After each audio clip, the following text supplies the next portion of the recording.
ಆಗಬೇಕು ಎನ್ನುವ ಹಿನ್ನೆಲೆಯಲ್ಲಿ ನಾವು ಗೃಹಲಕ್ಷ್ಮಿ ಯೋಜನೆ ಮುಖಾಂತರ ಪ್ರತಿ ಮಹಿಳೆಗೆ ಸಬಲೀಕರಣ ಆಗಬೇಕು, ಮಹಿಳೆಯ ಆರ್ಥಿಕವಾಗಿ ಶಕ್ತಿಯುತ ಆಗಬೇಕು ಎನ್ನುವ ಹಿನ್ನೆಲೆಯಲ್ಲಿ ಮತ್ತು ಶಕ್ತಿ ಯೋಜನೆ ಮೂಲಕ ಏನು ಸಂಚಾರದಲ್ಲಿ ಮಹಿಳೆಯರಿಗೆ ಉಚಿತವಾದ ಬಸ್ ಸಂಚಾರ, ಯುವಕರಿಗೆ ಆದ್ಯತೆ ನಿಟ್ಟಿನಲ್ಲಿ ಅವರಿಗೆ ನಿರುದ್ಯೋಗಿ ಯುವಕರಿಗೆ ಏನು 3,000 ರೂಪಾಯಿಯ ಒಂದು ವಾರ್ಷಿಕ ತಿಂಗಳಿಗೆ ಮಾಸ ಭತ್ಯೆಯನ್ನು ಕೊಡುವಂತಹದ್ದು ಮತ್ತು ಏನು ಉಚಿತವಾಗಿ ನಾವು ವಿದ್ಯುತ್ತನ್ನು ಕೊಡುವಂತ 200 ಯೂನಿಟ್ ವಿದ್ಯುತ್ತನ್ನು ಕೊಡುವಂತ ಯೋಜನೆಗಳು ಇವತ್ತು ಪ್ರತಿ ಮನೆಗೆ ತಲುಪಿವೆ.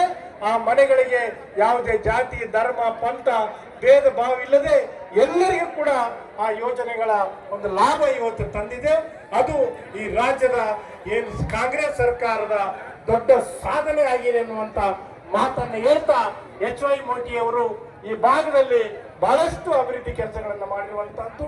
ಅವರ ಅಭಿವೃದ್ಧಿಯ ಹಿನ್ನೆಲೆಯಲ್ಲಿ, ಅವರ ವ್ಯಕ್ತಿತ್ವದ ಹಿನ್ನೆಲೆಯಲ್ಲಿ, ಅವರ ಕುಟುಂಬ ಬಹಳ ಸಾಮಾನ್ಯ ಕುಟುಂಬದಂತೆ ಸಾಮಾನ್ಯ ವ್ಯಕ್ತಿಯಾಗಿ ಶಾಸಕರಾಗಿ ಸಚಿವರಾಗಿ ಕೂಡ ಅವರು ಕೆಲಸ ಮಾಡಿದ ಹಿನ್ನೆಲೆಯಲ್ಲಿ ಯಾವುದೇ ಅಹಂಕಾರ ಅಹಂ ಇಲ್ಲದೆ ಜನರೊಂದಿಗೆ ಬಹಳ ಸರಳವಾಗಿ ಬೆರೆಯುವಂತ ವ್ಯಕ್ತಿ ಆಗಿರುವಂತ ದಿವಂಗತ HY ಮೇಟಿ ಅವರಿಗೆ ಗೌರವ ಸಲ್ಲಿಸುವಂತಹದ್ದು, ಅವರನ್ನು ಸ್ಮರಣೆ ಮಾಡುವಂತಹದ್ದು, ಅವರಿಗೆ ಒಂದು ಗೌರವ ಸಲ್ಲಿಸುವ ಹಿನ್ನೆಲೆಯಲ್ಲಿ ಈ ಕ್ಷೇತ್ರವನ್ನು ನಾವು ಮತ್ತೆ ಗೆಲ್ಲಲೇಬೇಕು, ಗೆಲ್ಲಿಸಿ ತೋರಿಸಬೇಕು. ಆ ಗೌರವ HY ಮೇಟಿ ಅವರಿಗೆ ಸಲ್ಲಬೇಕು.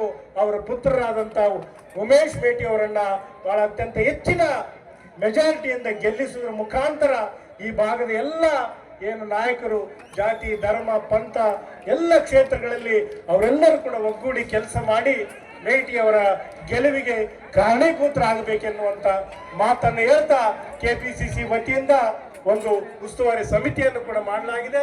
ಆ ಸಮಿತಿಯಲ್ಲಿ ನಮ್ಮ ಎಲ್ಲ ಹಿರಿಯ ಮುಖಂಡರು ಏನು ಸತೀಶ್ ಜಾರಕಿಹೊಳಿ ಅವರ ನೇತೃತ್ವದಲ್ಲಿ, ಜಿಲ್ಲಾ ಉಸ್ತುವಾರಿ ಸಚಿವರಾದಂಥ RB ತಿಮ್ಮಾಪುರ್ ಅವರ ನೇತೃತ್ವದಲ್ಲಿ, MB ಪಾಟೀಲ್ ಅವರು, GT ಪಾಟೀಲ್ ಅವರು, ನಮ್ಮ ಯಶವಂತರಾವ್ ಪಾಟೀಲ್ರು, SR ಪಾಟೀಲ್ ಅವರು ಎಲ್ಲರೂ ಕೂಡ ಈ ಒಂದು ಕ್ಷೇತ್ರದಲ್ಲಿ ಠಿಕಾಣಿ ಹೂಡಿ ಅಭ್ಯರ್ಥಿಯ ಗೆಲುವಿಗೆ ಎಲ್ಲ ರೀತಿಯ ಸಾಮರ್ಥ್ಯವನ್ನ ಇಲ್ಲಿ ತೊಡಗಿಸಲಿದ್ದಾರೆ ಮತ್ತು ನಿಮ್ಮೆಲ್ಲರೊಂದಿಗೆ ಅವರು ಬೆರೆಯಲಿದ್ದಾರೆ, ಮಾತನಾಡಲಿದ್ದಾರೆ. ಈ ಚುನಾವಣೆಯನ್ನ ನಾವು ಪ್ರತಿಷ್ಠಿತವಾಗಿ ತೆಗೆದುಕೊಳ್ತೇವೆ. ಏನು ಬಿಜೆಪಿ ಇವತ್ತು ಈ ದೇಶದಲ್ಲಿ ಈ ರಾಜ್ಯದಲ್ಲಿ ಸುಳ್ಳು ಪ್ರಚಾರ ಮಾಡುವುದರ ಮುಖಾಂತರ ಜನರನ್ನ ಮೋಸ ಮಾಡಿರುವಂತಹದ್ದು ಈಗಾಗಲೇ ನಮ್ಮೆಲ್ಲರಿಗೆ ಗೊತ್ತಿರುವಂತ ವಿಷಯ.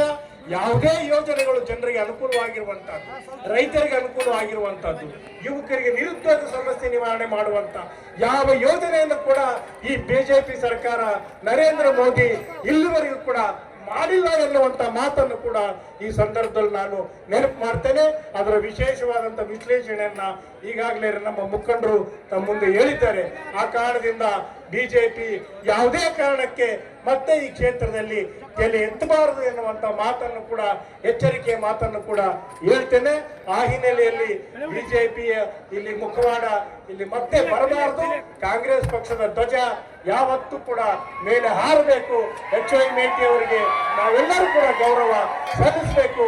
ಅವರ ಪುತ್ರರನ್ನ ಗೆಲ್ಲಿಸುವ ಮುಖಾಂತರ ಕಾಂಗ್ರೆಸ್ ಪಕ್ಷಕ್ಕೆ ಸಿದ್ದರಾಮಯ್ಯನವರಿಗೆ, DK ಶಿವಕುಮಾರ್ ಅವರಿಗೆ ತಾವೆಲ್ಲರೂ ಕೂಡ ಒಂದು ಶಕ್ತಿಯಾಗಿ ನಿಲ್ಲಬೇಕು ಎನ್ನುವಂತ ಮಾತನ್ನು ಹೇಳ್ತಾ ಬರುವಂತ ಚುನಾವಣೆಯಲ್ಲಿ ತಾವೆಲ್ಲರೂ ಕೂಡ ಒಗ್ಗಟ್ಟಿನಿಂದ ಒಮ್ಮತದಿಂದ ಬಹಳ ಶ್ರಮಪಟ್ಟು ಕೆಲಸ ಮಾಡಿ ಈ ಚುನಾವಣೆಯಲ್ಲಿ ಪಕ್ಷದ ಗೆಲುವಿಗೆ ಕಾರಣೀಭೂತರಾಗಬೇಕೆನ್ನುವಂತ ಮಾತನ್ನು ಹೇಳ್ತಾ ತಮ್ಮೆಲ್ಲರೂ ಕೂಡ ಶುಭ ಕೋರಿ ನನ್ನ ಮಾತನ್ನು ಮುಗಿಸ್ತೇನೆ.